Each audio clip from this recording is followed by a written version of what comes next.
누가복음 12장 1절부터 12장 읽겠습니다. 그 동안에 무리 수만 명이 모여 서로 밟힐 만큼 되었더니 예수께서 먼저 제자들에게 말씀하여 가라사대 바리새인들의 누룩 곧 외식을 주의하라. 감추인 것이 드러나지 않을 것이 없고 숨은 것이 알려지지 않을 것이 없나니 이러므로 너희가 어두운 데서 말한 모든 것이 광명한 데서 들리고 너희가 골방에서 귀에 대고 말한 것이 집 위에서 전파되리라. 내가 내 친구 너희에게 말하노니 몸을 죽이고 그 후에는 능히 더 못하는 자들을 두려워하지 말라. 마땅히 두려워할 자를 내가 너희에게 보이리니 곧 죽인 후에 또한 지옥에 던져넣는 권세 있는 그를 두려워하라. 내가 참으로 너희에게 이르노니 그를 두려워하라. 참새 5이 아사리온 2에 팔리는 것이 아니냐. 그러나 하나님 앞에는 그 하나라도 잊어버리는 시는 바 되지 아니하는도다. 너희에게는 오히려 머리털까지도 다 세신 바 되었나니 두려워하지 말라. 너희는 많은 참새보다 귀하니라. 내가 또한 너희에게 말하노니 누구든지 사람 앞에서 나를 시인하면 인자도 하나님의 사자들 앞에서 저희를 시인할 것이요 사람 앞에서 나를 부인하는 자는 하나님의 사자들 앞에서 부인함을 받으리라. 누구든지 말로 인자를 거역하면 사하심을 받으려니와 성령을 모독하는 자는 사하심을 받지 못하리라. 사람이 너희를 회당과 정사 잡으니와 권세 있는 이 앞에 끌고 가거든 어떻게 무엇으로 대답하며 무엇으로 말할 것을 염려치 말라. 마땅히 할 말을 성령이 곧 그때 너희에게 가르치시니라 하니라.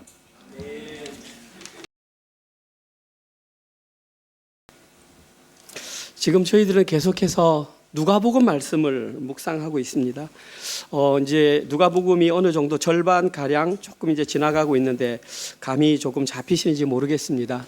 누가복음 8장에 보면 이런 내용이 나옵니다. 여러분들도 이미 잘 아시는 내용인데 4가지 밭의 비유라고 하는 그런 내용이 누가복음 8장에 기록되어 있습니다. 그리고 이 내용은 굉장히 중요하기 때문에 우리가 공관복음, 같은 관점으로 바라보는 성경, 마태복음, 마가복음, 누가복음을 공관복음이라고 하는데 그 공관복음에 다 기록되어 있습니다. 누가복음엔 8장이 기록되어 있지만 마태복음에는 13장 1절에 기록되어 있고 마가복음은 4장 1절에 기록되어 있습니다. 이것이 의미하는 것은 이 내용이 그만큼 중요하다 그 말입니다. 다 아시는 내용입니다. 거기 4가지 밭 나옵니다. 처음에는 길가밭, 두 번째는 돌짝밭, 세 번째는 가시떨기밭, 네 번째는 좋은 밭.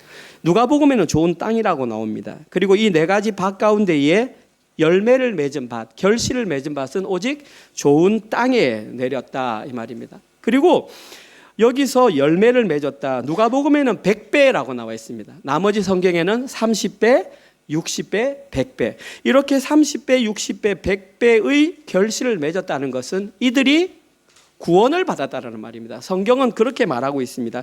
4가지 밭 가운데에 말씀이 뿌려졌는데 열매를 맺었다는 것은 오직 그들만 구원을 받았다. 지금 이걸 말하고 있습니다.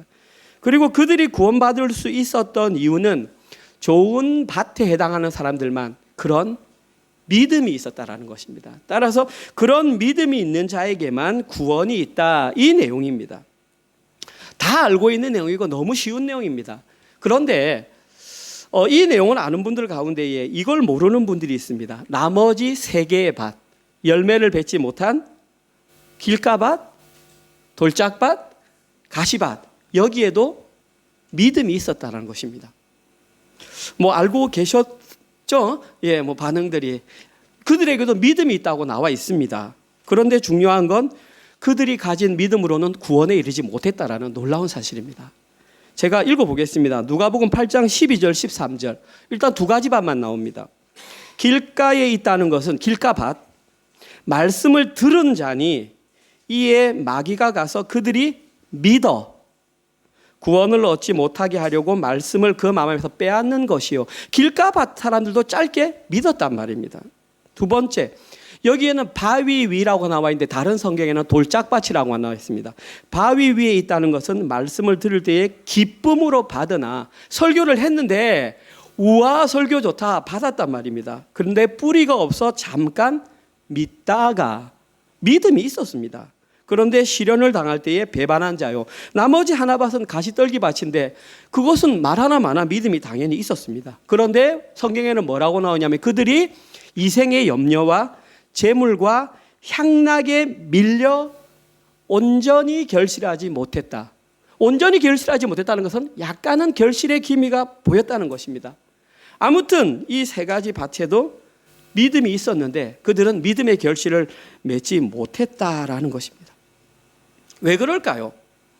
성경에는 믿음이 있으면 다 구원받는다고 그랬는데 여러분들은 이 내용을 지금까지 어떻게 이해하고 넘어가셨습니까? 왜 이들은 구원에 이르지 못했을까요? 정답은 당연합니다. 그들이 가진 믿음으로는 구원에 이르지 못했기 때문입니다. 그들이 가지고 있는 믿음은 구원에 이르지 못하는 믿음입니다. 여기서 우리는 구원에 이르는 믿음과 구원에 이르지 못하는 믿음이 있다는 것을 아셔야 합니다. 신학적으로 구원에 이르지 못하는 믿음을 뭐라고 그러냐면 현세적 믿음이라고 합니다. 조금 어려운 말로는 임시적 믿음이고 영어로는 temporary faith라고 합니다. 순간적으로는 가졌지만 그것을 구원과 연결시키지 못한 이 시대에 그런 믿음들이 굉장히 많이 있습니다. 가장 대표적인 것이 뭐냐면 기독교 인도주의라는 게 있습니다. 기독교인데 그들은 인도주의를 더 많이 주창하는 자들이고 또 다른 말로 사회복음주의라고 합니다. 이들은 복음을 받아들일 때 어떻게 받아들이냐면 첫 번째, 성경을 지적인 내용으로 받아들입니다. 아, 예수님 말씀 기가 차지. 두 번째, 이들은 도덕적인 교훈으로 받아들입니다. 특별히 산상수훈을 굉장히 사랑합니다. 가장 대표적인 인물이 간디입니다. 간디. 인도 사람 간디는 아침에 눈을 뜨면 가장 먼저 한 일이 산상수훈을 마태복음 5장을 먼저 읽습니다. 왜? 그런 사람을 살려고. 내 오른뺨을 때리면 왼뺨을 맞겠다라는 각오로 간디는 눈 뜨자마자 마태복음 5장을 읽었습니다. 뿐만 아니라 사회적 정의를 인정하지만 복음을 들었을 때에 그들은 유일하게 생명의 양식으로 연결을 시키지 못합니다. 이 외에도 어떤 사람이 있냐면 20세기의 성인 슈바이처가 그런 사람입니다. 슈바이처는 신학자입니다. 음악가고요. 오르가니스트입니다. 그 다음에 의사입니다. 아프리카에 가서 수많은 사람을 했지만 그 사람은 복음을 생명으로 연결시키지 못했습니다. 인도주의적인 차원에서 말씀을 받아들였습니다. 또 우리가 잘 아는 대문호 톨스토이 마찬가지 인도주의적으로 말씀을 보았습니다. 삼중고의 고통을 겪고 있었던 헬렌 켈러, 모든 사람들에게 귀감이 되었던 이 사람조차 생명의 양식으로 연결시키지 못했습니다. 그들은 나름대로 성경을 읽고 믿음을 가졌지만 그들이 가진 믿음으로는 구원에 이르지 못했던 것입니다. 제 말이 아니라 성경의 내용입니다. 그리고 2000년 동안 이런 일은 지금까지, 오늘 이 시점까지 이루고 있습니다. 오늘 우리가 읽었던 본문에는 이와 유사한 내용이 기록되어 있습니다. 구원의 길을 걸어가려고 하는 제자들 앞에서 그들이 구원의 길을 걸어가지 못하도록 하는 두 가지 장애물이 오늘 본문에 기록되어 있습니다. 따라서 저희들은 그 두 가지 장애물이 무엇인지 알면, 쉽게 말해서 그 장애물을 피해 간다면 우리가 가진 믿음을 구원에 연결시키는 믿음에 이룰 수 있다는 것입니다. 어떤 것이 장애물인지 오늘 본문을 통해서 한번 살펴보고 이 장애물을 어떻게 피할 수 있는지까지도 한번 간단하게 살펴보도록 하겠습니다. 오늘 본문에 기록된 첫 번째 장애물은 위선입니다. 어떤 사람이 위선이냐면 바리새인들의 위선입니다. 오늘 본문 1절에서 3절에 기록된 내용입니다. 그 동안에 예수님께서 갈릴리를 떠나서 예루살렘으로 걸어가는 동안에 지난주 말씀드렸던 물이 수만 명이 모여 서로 밟힐 만큼 되었더니 예수께서 먼저 제자들에게 말씀하여 이르시되 바리새인들의 누룩 곧 외식을 주의하라. 감추인 것이 드러나지 않은 것이 없고 숨긴 것이 알려지지 않을 것이 없나니 이러므로 너희가 어두운 데서 말한 것이 광명한 데서 들리고 너희가 골방에서 귀에 대고 말한 것이 지붕 위에 전파되리라. 여기서 가장 먼저 알 수 있는 것은 예수님이 누구에게 말했는가입니다. 오늘 보면 1절에 보면 가르침의 대상이 예수께서 먼저 누구에게? 제자들에게. 따라서 이 본문 역시 제자도라는 걸 알 수 있습니다. 지난주에도 제자도를 배웠습니다. 제자도의 첫 번째 원리가 자기를 부인하고 자기 십자가를 날마다 지는 것이라고 지난주에 배웠습니다. 오늘 본문 내용도 마찬가지로 제자도입니다. 재미있는 사실은 뭐냐 하면 예수님께서는 제자들에게 제자들을 가르치고 싶은데 지금 그 주변에 무리 수만 명이 모였다고 그랬습니다. 지금 이 시대에 수만 명이 모여도 엄청난 인구인데 예수님 당시에 유대에 얼마나 사람이 있어서 수만 명이 모였습니다. 그리고 이것이 과장되지 않은 것이 보십시오. 서로 밟힐 만큼 많다고 그랬습니다. 막 진짜 발이 밟힐 정도로 사람들이 우글우글 모여들었다는 것입니다. 그럼에도 불구하고 예수님의 관심은 오직 제자들에게 있었다는 것입니다. 따라서 예수님의 관심은 누가 구원을 받을 수 있는가? 누가 구원의 대상자인가? 아무리 수많은 사람들이 있어도 예수님의 눈에는 자기 백성밖에 안 보인다는 사실입니다. 그리고 저희 은혜로 교회에 속한 사람들이 그 대상자가 될 때에 이 성경이 자기 것이, 그리고 여러분이 시간을 내어서 이 자리에 앉아 있는 의미가 있는 것입니다. 사실은 결단하고 왔잖아요. 캐나다에서 휴가를 와가지고 2주 쉬는 동안에 2주 2번 다 여기 뭐하러 오겠습니까? 그 멀리서 여러분들이 뭔가 진리를 듣기 위해서 왔잖아요. 우리를 향한 하나님의 그 음성을 듣기 위함입니다. 오늘 본문에 기록된 이 첫 번째 정체가 뭐냐면 위선인데, 위선을 오늘 본문에서는 뭐라고 말했냐면 바리새인의 누룩이다 그랬습니다. 바리새인의 누룩. 쉬운 말로 말해서 바리새인들의 거짓된 가르침이다, 이렇게 생각할 수 있습니다. 그런데 왜 그것을 누룩에 비유했느냐? 두 가지를 알아야 됩니다. 첫 번째, 바리새인들이 누군지를 알아야 됩니다. 바리새인들은 그 뜻 자체가 페루심입니다. 페루심이 무슨 뜻이냐면 구별되다, 이런 뜻입니다. 바리새인 자체가 우리는 일반 사람들과 구별된 사람이다, 자기들이 말합니다. 그것을 바리새인이다. 다른 말로는 경건주의자들입니다. 이들이 가장 주되게 주장하는 것은 뭐냐면 율법으로 돌아가자.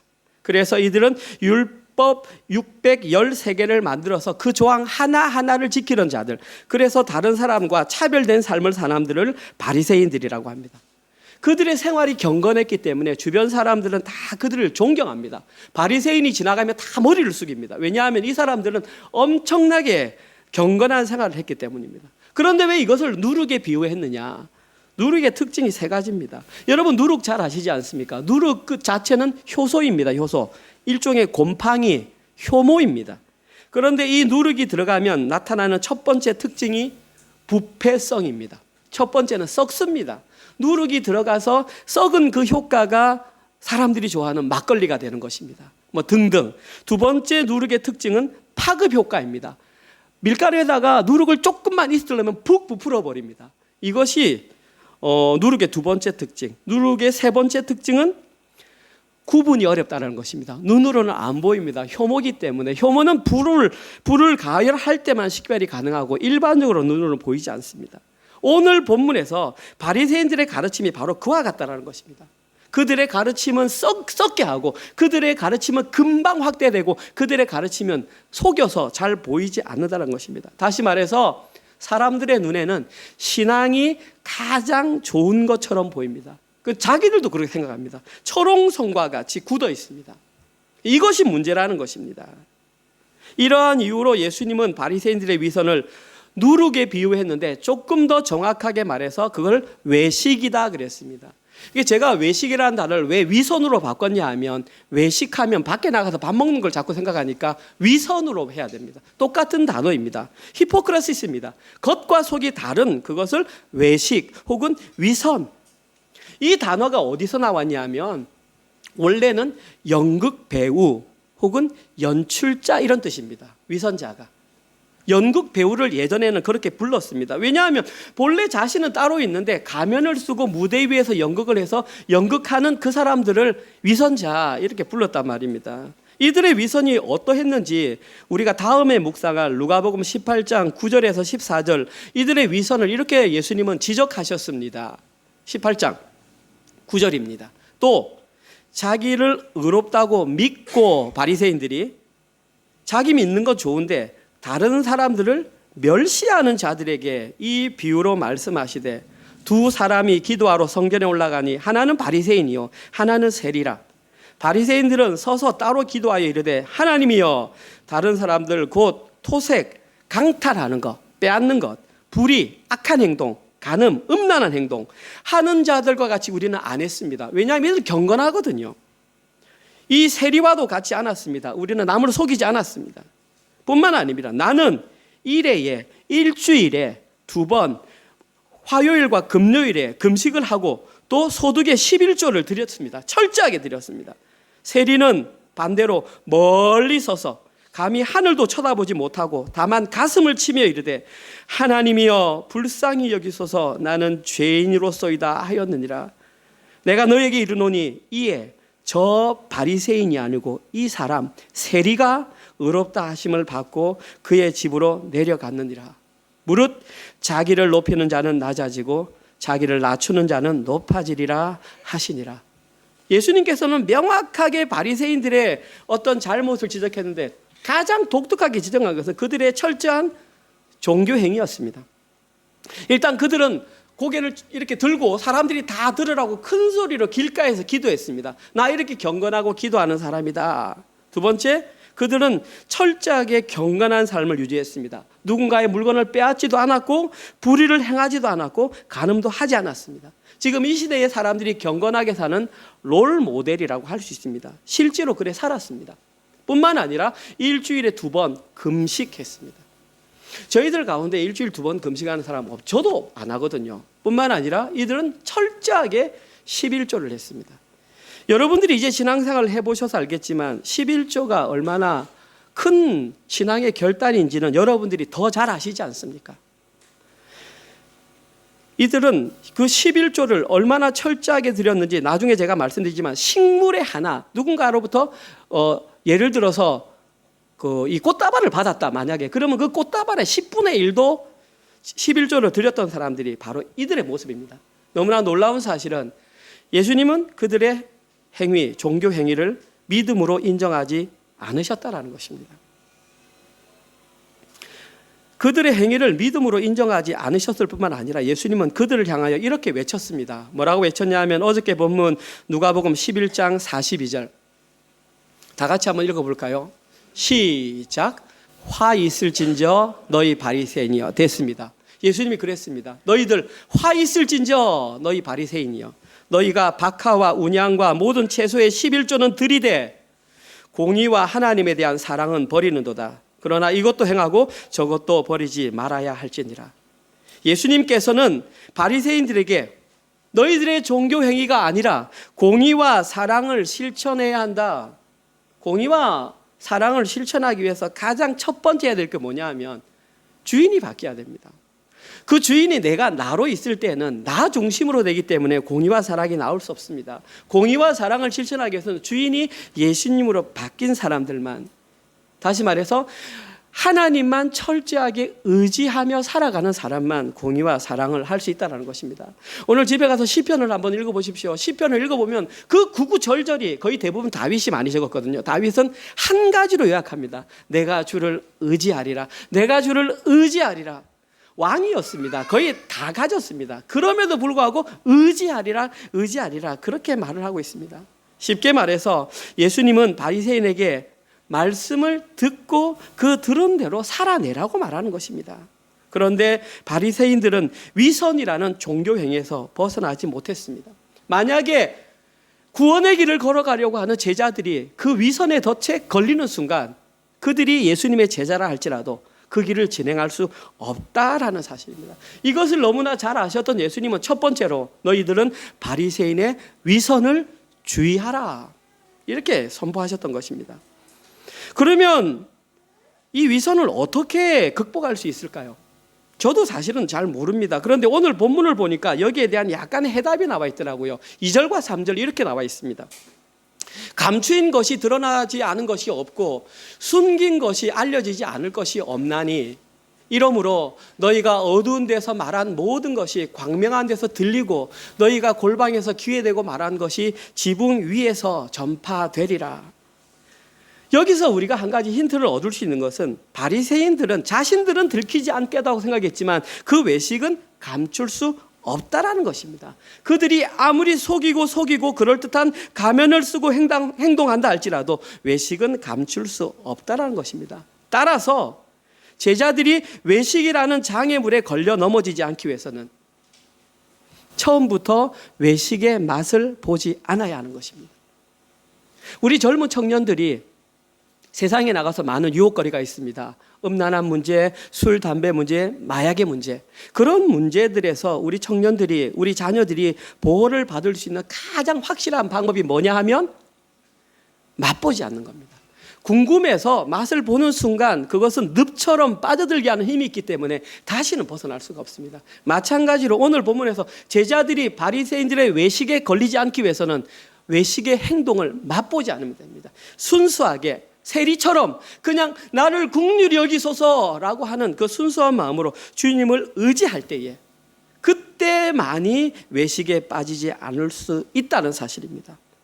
저는 그렇게 생각합니다. 아마도 이 바리새인들도 처음에는 그렇게 되지 않았을 것입니다. 그런데 자기들이 한 번, 두 번 접하다 보니까 이것이 계속해서 빠져드는, 그래서 결국에는 자기들도 빠져나오지 못하는 그러한 상황에 들어가지 않았을까. 그러나 한 번 그 늪에 빠지면 빠져나오지 못하는 것입니다. 반대로 여호와 하나님 앞에서 자기가 얼마나 연약한 존재인지를 알고 하나님 저를 긍휼히 여겨 주소서, 이렇게 하루하루 하나님 한 분만을 의지하며 살아갈 때에 우리는 외식에 빠지지 않을 수 있는 것입니다. 그런데 자신의 신앙 상태가 드러나는 것이 싫어서 한 번 속이고 두 번 속이고 한 번 맛보기 시작하면 그 끝을 알 수 없는 지경에 이르게 되고 결국에는 구원과 멀어지는 신앙을 갖게 될 수 있다는 것입니다. 그렇게 시간이 지나면 바리새인들과 같이 처음에는 연극한 모습이 나인지 실제 모습이 나인지 확실히 구별이 되었는데, 연극을 하다 보니까 연극하는 모습이 낸지 실제 행동하는 내가 난지에 대한 구분이 어렵게 되는 그러한 상황까지 발생하게 된다는 것입니다. 이처럼 한 번 중독된 어떤 잘못된 바리새인의 위선, 저는 이것을 화석화된 믿음이라고 보고 싶습니다. 교회에 안정된 틀 속에서 정확한 부모 밑에서 정확하게 나왔다가 왔다 갔다 하면서 마치 내가 그런 예수님을 인격적으로 만난 구원이 있는 사람으로 자신을 잘못 착각하게 만드는 그런 모습 또한 화석화된 믿음이라고 볼 수 있습니다. 이런 화석화된 믿음은 결코 구원과 연결할 수 없습니다. 제가 오늘 서두에서 말씀드렸던 길가의 밭, 돌짝밭, 가시떨기 밭에 사람들이 가졌던 믿음이 바로 이와 같은 것입니다.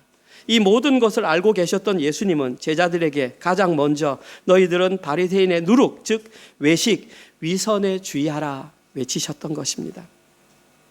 오늘 본문에 기록된 두 번째 예수님께서 강조하신 것은, 두 번째 장애물은 두려움입니다. 두려움. 저는 설교를 준비하면서 어쩌면 외식보다 두려움이 더 중요하지 않을까 싶었는데, 일단 오늘 본문에는 두 번째 내용으로 두려움이 나옵니다. 4절에서 12절입니다. 내가 내 친구 너희에게 말하노니 몸을 죽이고 그 이후에는 능히 더하지 못하는 자들을 두려워하지 말라. 마땅히 두려워할 자를 내가 너희에게 보리니 곧 죽인 후에 또한 지옥에 던져 넣을 권세가 있는 그를 두려워하라. 내가 참으로 너희에게 이르노니 그를 두려워하라. 참새 5마리가 두 아사리온에 팔리는 것이 아니냐. 그러나 하나님 앞에서는 그 하나도 잊어버리시는 바 되지 아니하는도다. 너희에게는 심지어 머리털까지도 다 세신 바 되었나니 두려워하지 말라. 너희는 참새보다 더 기환이라. 내가 또한 너희에게 말하노니 누구든지 사람 앞에서 나를 시인하면 인자도 하나님의 사자들 앞에서 그를 시인할 것이요 사람들 앞에서 나를 부인하는 자는 하나님의 사자들 앞에서 부인당하리라. 누구든지 말로 인자를 거역하면 사함을 받으려니와 성령을 모독하는 자는 사하심을 받지 못하리라. 사람이 너희를 회당이나 위정자들이나 권세 있는 자 앞에 끌고 가거든 어떻게 무엇으로 대답하여 무엇을 말할까 염려하지 말라. 마땅히 할 말을 성령이 곧 그때에 너희에게 가르치시리라 하시니라. 결론적으로 요약해서 예수님께서 오늘 두 번째로 제자들에게 말씀하신 것은 두려움을 경계하라는 것입니다. 그러면 단순하게 너희들이 두려움을 경계하라 이렇게 말하면 우리가 이해하기 쉬울 텐데, 오늘 본문에는 그렇게 나와 있지 않고 두 가지로 조금 다르게 표현합니다. 어떤 경우에는 4절과 7절에서는 두려워하지 말라 그렇게 말했습니다. 그런데 오늘 보면 5절에서는 또 뭐라고 했냐면 두려워하라. 각각 두 번씩 두려워하지 말라 두 번, 두려워하라 두 번. 그러니까 한 번만 딱 정확하게 말하면 알 텐데 왜 이렇게 두 번에 나누어서 말씀을 하셨을까요?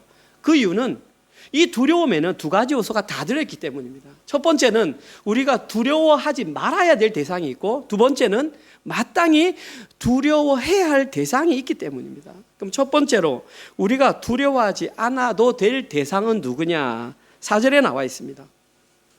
내가 내 친구 너희에게 말하노니, 저 친구라는 단어는 공관복음, 마태복음, 마가복음, 누가복음에 딱 한 번 나오는 단어입니다. 예수님께서 제자들을 친구라고 부르신 단어는 저 단어 하나밖에 없습니다. 친밀함.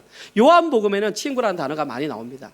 근데 사복음서에는 친구, 아주 특징적인 말입니다. 내 사랑하는 친구들에게 말할게. 봐봐. 몸을 죽이고, 우리의 몸을 죽이고 그 후에는 능히 더 못하는 자들을 두려워하지 말라. 결국 두려워하지 말아야 할 대상은 누구냐 하면 우리의 몸을 죽일 수 있지만 그 후에는 더하지 못하는 자들, 누구일까요? 오늘 보면 11절에는 그들이 이렇게 밝히고 있습니다. 11절입니다. 사람이 너희를 회당이나 위정자나 권세 있는 자 앞에 끌고 가거든 이들이 죽일 수 있는 자들입니다. 지금 회당, 위정자, 권세 있는 자, 한글에는 다 단수로 되어 있는데 원어에는 다 복수로 되어 있습니다. 그래서 회당들이나 위정자들이나 권세 있는 자들 앞에 끌려가거든. 회당은 유대인들을 말합니다. 유대인들이 예수님을 믿는 제자들을 죽일 수 있다는 것입니다. 위정자, 권세, 그러니까 저 당시 통치자들을 말합니다. 그리고 권세 있는 자는 원어적으로 일시적인 힘을 가진 자들입니다. 예를 들면 사도 바울이 힘을 가지고 예수 믿는 사람들을 다메섹으로 갔듯이 그와 같은 권세를 가진 자. 아무튼 이 세 사람들에게 주어진 특권이 뭐냐 하면 예수 믿는 자들을 죽일 수 있는 힘을 있다는 것입니다. 그들에게는 누군가를 죽일 수 있는 능력이 주어졌다는 것입니다. 여러분 한번 생각해 보십시오. 사람이 두려움을 느끼는 가장 주요한 두려움이 뭘까요? 당연히 죽음이죠. 죽음 앞에서 떳떳지 못할 사람은 아무도 없습니다. 그런데 한 번만 바꿔서 생각해 보십시오. 여기서 중요한 단서가 있습니다.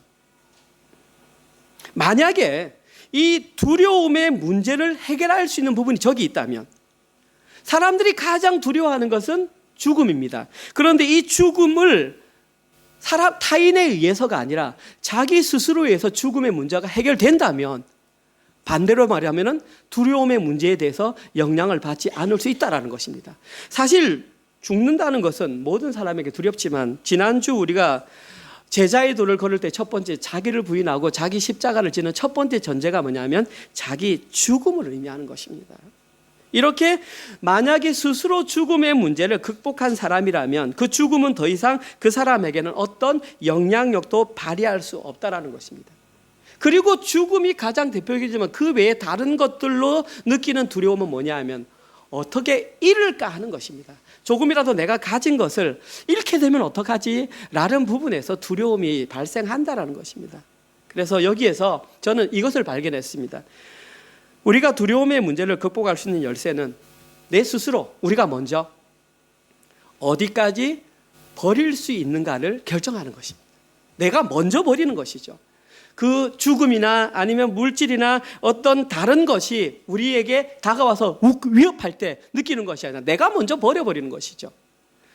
저희 은혜로 장로교회는 설립한 이제 5년 차입니다. 4년 동안 저는 개척하고부터 지금까지 동일한 말씀을 전했습니다. 그것은 뭐냐 하면 오직 십자가 복음과 하나님 나라와 영생만을 선포했습니다. 그 중심이 뭐냐 하면 제자가 되어 제자의 삶을 살자. 4년 동안 배웠습니다. 이제 하나님께서 우리에게 물어보시는 것 같습니다. 너희들 4년 동안 이론적으로 잘 배웠지? 자, 이제 그러니까 실제로 한번 살 수 있는지 한번 봐봐 라고 우리를 초청하시는 것 같다는 생각이 들었습니다.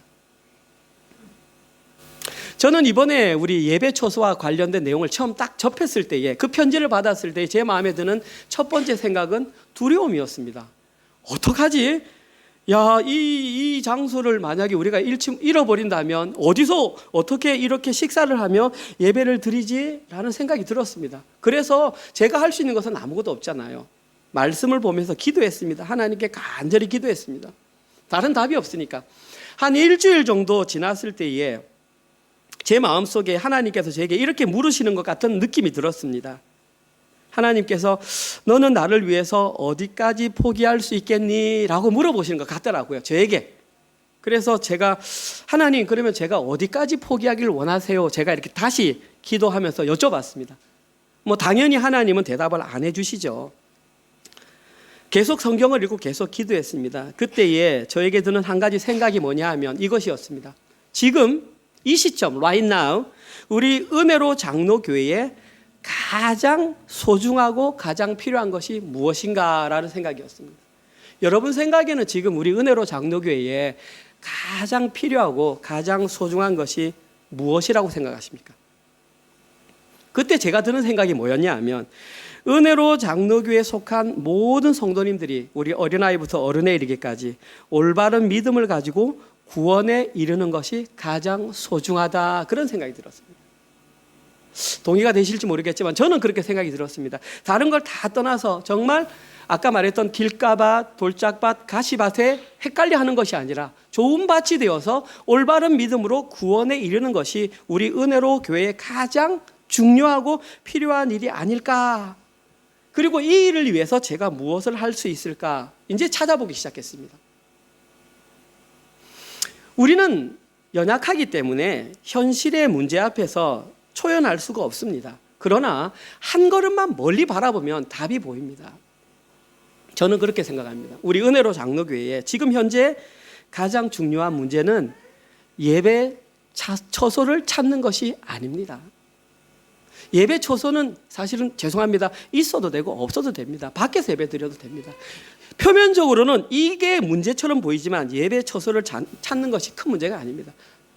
심지어 제가 좀 더 과감하게 말씀드린다면 저희 은혜로 장로교회가 시드니 서부 지역에 유지되는 것 자체도 중요한 문제는 아닙니다. 사람이 태어나면 죽듯이 교회도 조직이기 때문에 생명이 있으면 태어나면 죽을 수 있습니다. 하나님께서 너희 은혜로 장로교회 여기까지야 하면 여기까지면 순종하면 됩니다. 이것을 뭐를 꽂아가지고 심장 박동키를 해가지고 막 뭐라 그럴까 억지로 살려내는 것이 목적이 아니라는 것입니다. 심지어 여기까지야 라고 말을 하면 거기에 순종할 수 있는 것입니다. 지금 현재 은혜로 장로교회 가장 시급한 문제는 은혜로 장로교회에 속한 모든 분들이 올바른 믿음을 가지고 구원을 얻는 것입니다. 저는 단호히 말씀드립니다. 이것보다 더 중요한 것은 없습니다. 구원, 올바른 믿음을 가지고 제대로 구원의 길을 걸어가고 있는가? 그러면 이 일을 위해서 우리가 무엇을 해야 할까요? 그러기 위해서는 올바른 믿음을 가져야 됩니다. 올바른 믿음을 갖기 위해서는 두려움의 문제를 반드시 해결해야 한다는 것입니다. 왜냐하면 그 두려움의 문제를 해결하지 못하는 순간 구원은 우리와 관련이 없기 때문입니다. 진짜 냉정하게 말씀드리면 저를 포함해서 여기에 계신 분들 가운데에 내일은 없습니다. 우리는 마땅히 내일을 살 것처럼 내일을 걱정하지만 내일은 없습니다. 오늘 밤 당장 데려가시거나 교통사고 나면 우리는 그냥 다 죽는 인생들입니다. 따라서 저희들은 오늘 하루를 선물로 주신 하나님께 하루하루 그분을 의지하며 살아가는 것이 진짜 제대로 믿음 있게 살아가는 것입니다. 따라서 오늘 하루를 하나님 손에 맡겨드리면 그분만 의지하면 두려울 것이 없습니다. 이 가장 좋은 예가 이스라엘 백성들이 40년 광야의 세월을 그렇게 보냈거든요. 물론 그렇지 않은 사람도 있었습니다. 염려하고 두려워하고 불평하고 불만하는 사람들도 있었지만 대부분의 사람들은 광야 만나를 주시면 만나를 먹고 오늘 하루를 살고, 제가 호주에 온 지 이제 13년이 지났는데 제 이민 생활 13년을 돌아보니까 저의 삶이 그랬던 것 같습니다. 이 일 하라 그러면 이 일 하고, 하나님께서 그 일 멈추고 이 일 하라 그러면 이 일 하고, 그 일 멈추고 개척하라 그러면 개척하고, 저는 그 13년을 이렇게 살아왔던 것 같습니다. 하루하루 그렇게 하루하루의 삶을 주님만 의지하며 살아가는 그 사람이 두려움의 문제를 극복한 사람, 저는 여호와를 경외하는 사람이라고 생각합니다. 따라서 오늘 본문에서 하나님께서 두려워하라라고 했는데 누구를 두려워하냐? 여호와 하나님을 두려워하라. 그것을 다른 말로 여호와를 경외하라입니다. 원어적으로 두려워하다와 경외하다는 똑같은 단어입니다. 우리는 하나님을 두려워한다는 것은 그분을 경외한다는 것입니다. 그리고 오늘 본문에는 그 경외해야 될 이유를 세 가지로 밝히고 있습니다. 먼저 5절. 왜 하나님을 경외해야 되는지 아니? 오직 그분이 너희들을 죽은 후에 지옥에 던져 넣을 권세가 그분께 있기 때문이야. 너가 살고 죽고는 하나님 손에 달려 있어. 너 염려에 있는 것이 아니야. 그러니까 여호와만 경외해. 두 번째, 여호와 하나님을 경외해야 되는 6절에 사소한 참새 한 마리도 그냥 팔리지 않아. 너의 모든 경제 행위는 내 손에 있어. 네가 돈 좀 많이 번다고 까불랑거리지 마. 다 내 손에 있는 거야. 명확하게 말씀하고 계십니다. 세 번째, 하나님께서는 심지어 7절에 우리의 머리털까지도 다 세신 바 되었다. 어떻게 머리털을 세시겠습니까? 그런데 하나님은 그 머리털까지 세신 바 된다고 하십니다. 우리의 모든 현실적인 문제 일일이 알고 계십니다. 자, 그 아시는 분이 우리 은혜로 장로교회 이 장소 없애는 문제 우연히 발생했을까요? 우연히 발생할 수 있는 문제가 아닙니다. 느껴야 될 바가 있어. 너희들 한번 너희들의 믿음을 시험해봐. 지금까지 행함이 있는 믿음 4년 동안 배웠잖아. 그러면 실제 삶으로 한번 행해봐 라고 우리에게 지금 묻고 계시는 거죠. 이거 통과하지 못하면 우리는 여전히 이론에 파묻혀서 바리새인들이 가졌던 신앙이 구원받는 신앙인 줄 알고 그렇게 걸어가다가 구원과는 멀어지는 그런 현상을 발생할. 이 시험을 받은 것은 우리의 신앙을 점검할 수 있는 좋은 기회를 주신 것입니다. 이제는 믿음으로 잘 극복해야 합니다. 이 모든 세 가지를 다 합치면 하나님은 모든 사람들의 삶과 죽음을 주관하시는 온 세상의 주인이라는 것입니다. 온 세상의 주인이 백성이 우리가 만약에 하나님의 피조물이다라고 인정을 한다면 그분을 두려워하는 것은 너무나 당연한 것입니다. 그분을 경외하게 되면 그분을 의지하는 것은 동반되는 현상입니다. 애써서 되는 게 아니라 그분을 두려워하고 그분을 주인으로 모시는데 당연히 따라가는 것이 의지지. 내가 의지할 거야. 내가 그분을 따라갈 거야가 아니고 먼저 그분을 두려워하는 게 먼저고 자연스럽게 나타나는 것이 의지하는 것이죠. 그런데 의지하지 않는다는 삶은 반대로 얘기하면 나는 그분을 경외하지 않는 것이 증명이 되는 거죠. 너무나 단순한 진리잖아. 이걸 뭐 의지해야지 이게 어디 있습니까? 두려워하면 당연히 의지하게 되고 의지하는 사람을 보니까 아, 저 사람은 여호와 경외하는 사람이네. 그렇게 알 수 있는 것이죠. 그러면 내가 더 구체적으로 말해줄게. 실제로 삶에서 어떻게 발생하는지 알아. 오늘 물론 8절에서 12절에 두려움에 노출될 수 있는 상황에 대해서 설명하고 있습니다. 시간이 많이 가서 읽지는 않겠습니다. 이 내용 가운데 가장 중요한 단어는 시인하다입니다. 내가 또한 너에게 말하노니 누구든지 사람 앞에서 나를 시인하면 NIV 성경에는 acknowledge state라고요. 알면, 말로 말하면 이 뜻이라고 되어 있더라고요. 이 시인하다의 원어가 뭐냐면 호모로게오입니다. 호모, 우리가 말하는 호모섹수얼, 같은 성, 로게오는 로고스, 말하다. 그러면 원어가 뭐냐면 같은 말을 하다, 이것을 시인하다라는 뜻입니다. 예수님이 했던 말을 나도 같이 한다. 예수님의 말에는 삶이 포함되어 있기 때문에 예수님이 걸어가신 그 삶을 나도 걸어간다. 그것을 시인하다. 그러니까 나 예수 믿어요 말하는 게 시인하는 것이 아니라 그분이 말한 대로 함께 걸어가는 그것을 시인한다. 이때에 만약에 그 사람이 시인하면 사자들 앞에서 이제 죽어서 갔을 때에 사자들 앞에서 나도 너를 안다라고 인정해 주겠다는 것입니다. 예수님께서 인정해 주면 그 사람은 구원받았다, 구원받는 믿음이 있다, 그렇게 인정하는 것입니다. 중요한 문제가 뭐냐 하면 이런 상황만 발생하면 너무나 재밌는데 우리가 인생을 살아가다 보면 반드시 부인할 수밖에 없는 상황이 다가올 때가 있습니다. 이거는 뭐 부인할 수가 없습니다. 당연히 그런 상황이 있는데 그때는 그럼 어떻게 해야 되느냐? 우린 연약한데 수시로 마음이 바뀌는 자들인데 그때에 막 모든 사람이 다 순교를 하면서 다 죽어야 되냐? 사실 그렇지 못하잖아요. 이때에 10절에서 예수님이 이래 말씀하십니다. 참 감사한 말입니다. 누구든지 말로 인자를 거역하면 사하심을 받으려니와 말로 예수님을 거역해도 사하심을 받을 수 있대요. 얼마나 위로가 되는지 모르겠습니다. 연약한 우리에게 만약에 저렇게 안 하고 이렇게 했으면 우리 다 죽을 텐데 어떤 경우가 그럴까요? 제가 실제로는 사실은 잘 발견하기 힘들었습니다. 그래서 제가 읽었던 책 중에 하나 예가 있어서 말씀드립니다. 얼마 전에 소개해드린 책입니다. 일본의 작가 엔도 슈샤코라고 하는 사람이 지은 책 가운데에 침묵이라고 하는 책이 있습니다. 영화로도 나와 있습니다. 한번 찾아보시면 좋겠습니다. 이 침묵이라는 것은 초창기 일본에 천주교가 들어와서 한참 부흥하다가 일본이 문을 닫아버렸습니다. 천주교 다 나가라 그랬습니다. 그런데 안 나가니까 막 박해를 한 겁니다. 천주교 믿는 사람들도 잡아 죽이고 그다음에 신부도 잡아 죽이고 하는데 그 가운데에 신부 가운데 로드리고라고 하는 신부가 한 명 있었습니다. 그런데 이 사람은 아무리 쫓아내도 숨어서 안 나갔습니다. 그리고 계속 천주교를 전했습니다. 결국엔 잡히게 되어 있죠. 일본 군사들에 의해서 잡혀갔습니다. 그리고 감옥에서 엄청난 고통을 당했습니다. 너 너 예수님을 믿지 않는다고. 그 당시에 어떻게 하냐면 얼굴판이 있습니다. 동판, 예수님의 얼굴이 있는 동판, 이걸 밟고 지나가면 너는 살 수 있고 이걸 안 밟으면 너 죽어. 이 사람은 끝까지 안 밟았습니다. 나는 어떠한 고난 속에서도 끝까지 하겠습니다. 그런데 이 사람이 고문을 받고 있는데 옆에서 사람들이 코 고는 소리가 들립니다. 그래서 코 고는 소리가 왜 들리지 했는데 봤더니 코 고는 소리가 아니라 자기의 복음을 듣고 받아들여던 성도들이 옆에서 고문을 받고 있는 겁니다. 양팔과 양다리가 묶인 상태에서 코에다가 바늘로 구멍을 찌릅니다. 그리고 거꾸로 뒤집으면 이 코에서 피가 한 방울씩 떨어집니다. 똑똑똑똑. 그런데 그 소리가 마치 쌕쌕쌕쌕 거리니까 코 고는 소리처럼 들렸던 것입니다. 그런데 나중에 이 로드리고 신부가 자기로 인해서 자기 성도들이 그렇게 엄청난 고난을 받는다는 것을 알고 네가 만약에 예수를 부인하면 이 모든 사람 다 살려줄게, 그들이 말했습니다. 고민했습니다. 그리고 끝까지 부인하지 않으려고 했는데 하루는 기도했습니다. 하나님 어떻게 해야 됩니까? 했더니 이런 음성이 들려왔다고 합니다. 로드리고야, 나는 밟히기 위해서 이 땅에 왔다. 나를 밟고 그들을 살려라. 그런 음성이 들렸답니다. 그래서 로드리고는 신부였지만 배신했습니다. 그 동판을 밟고 지나갔습니다.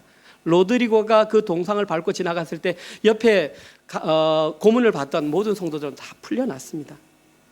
로드리고 신부는 결국 신부이면서 배교자로 낙인이 찍혔지만 자기가 가르쳤던 성도들은 다 살리는 결과가 있었습니다. 저는 이 내용이 그것이 아닌가 싶습니다. 말로 실제로 로드리고가 주님을 부인한 건 아닙니다. 그러나 말로 부인했지만 그로 인해서 수많은 생명들이 살아났습니다. 이때에 예수님은 그들을 살려주겠다고 말씀하셨습니다. 그러나 뒤에 보시면 성령을 모독하는 자는 사함을 받지 못하리라 그랬습니다. 유일하게 말했습니다. 성령을 모독하는 자는 사함을 받지 못하리라. 예수님을 말로 부인하는 것은 살려주는데 성령을 모독한다는 게 뭘까요? 이것을 알기 위해서는 성령의 역할을 알아야 합니다. 성령의 역할은 아주 다양합니다. 그런데 성령이 어떤 일을 하시느냐, 가장 대표적인 성경은 요한복음입니다. 한 구절만 찾아봅니다. 요한복음 14장 26절. 제가 안 보냈을 수도 있습니다. 보혜사 곧 아버지께서 내 이름으로 보내실 성령, 그가 너희에게 모든 것을 가르치고 내가 너희에게 말한 모든 것을 생각나게 하리라. 다시 한번 말씀드립니다. 보혜사 성령 곧 아버지께서 내 이름으로 보내실 성령, 그가 너희에게 모든 것을 가르치고 내가 너희에게 말한 모든 것을 생각나게 하리라. 성령이 오셔서 이 땅에 오셔서 하시는 가장 중요한 역할은 예수님이 어떤 일을 하셨고 예수님이 하신 일을 기억나게 하시는 분이 성령님입니다. 자, 그러면 여러분들은 예수님이 이 땅에 오셔서 어떤 일을 하셨는지 너무나 잘 알고 있습니다. 예수님은 이 땅에 구원 사역, 십자가 사역을 감당하러 오셨습니다. 결론적으로 오늘 본문에서 말하는 성령을 모독한다는 것은 예수님의 구원 사역과 관련된 일을 부정하거나 방해하는 것을 성령을 모독하는 것이다. 그렇게 말했습니다.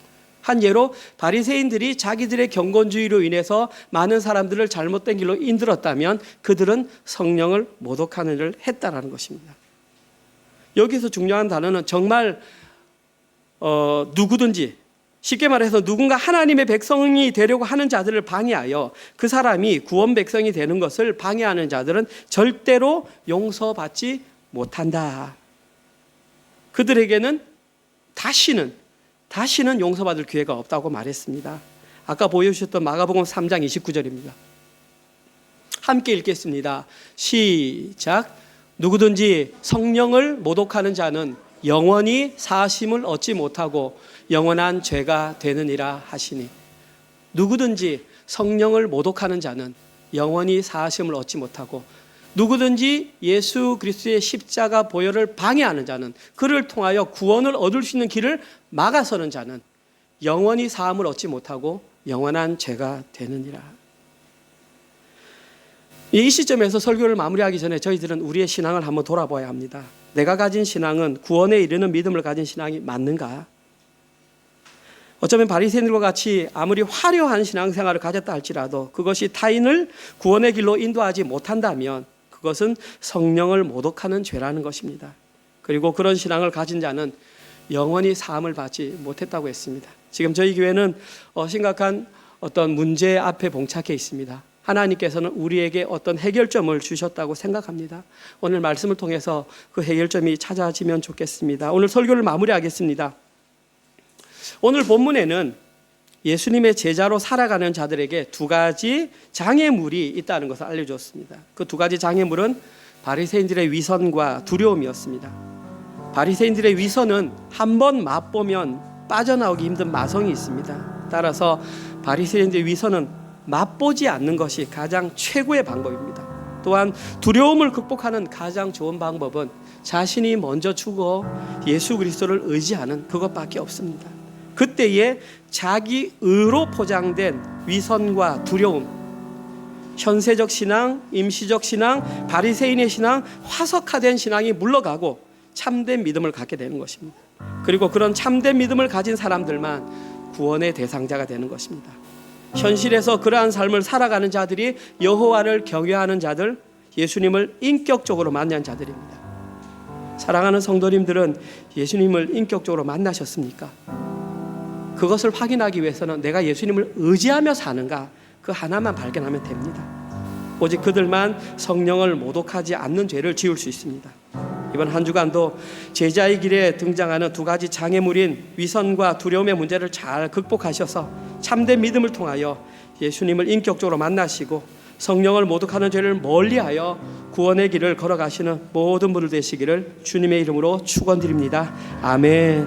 주님, 저희들이 살아가는 현실은 어려움이 많은 것이 당연한 겁니다. 하나님, 그 과정들을 통해서 주님께서 우리에게 가르치시고자 하는 것들을 잘 깨닫게 하여 주시옵소서. 하나님, 이번에 저희들이 넘어야 할 이 산 또한 우리를 성장시키기 위한 하나님의 하나의 도구임을 깨닫습니다. 아무도 좌절되는 자 없도록 넉넉하게 이 시험을 잘 극복할 수 있도록 은혜 내려 주시옵소서. 특별히 올바른 믿음을 가지고 구원에 이르는 것이 무엇인지를 다시 한 번 더 확인하는 시간 허락하여 주시옵소서.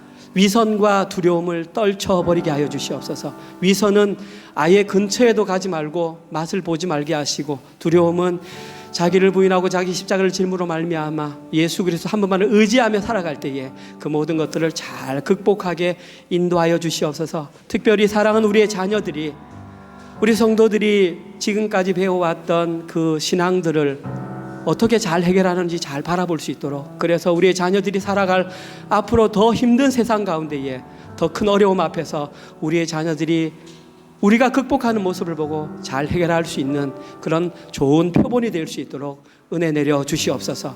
한 주간 동안 주님께서 허락하신 직장과 사업체를 통하여 하나님께 나 자신을 드리는 마음으로 11조와 주정헌금과 감사헌금과 세일 모임 헌금을 드렸습니다. 또한 우리 아이들의 고사리 같은 손으로 주일 헌금을 하나님께 올려드렸습니다. 이 헌금이 사용되는 곳곳마다 오직 주님의 영광이 드러나게 하시고 하나님의 나라 확장을 위해서만 헌금이 사용될 수 있도록 은혜 내려 주시옵소서.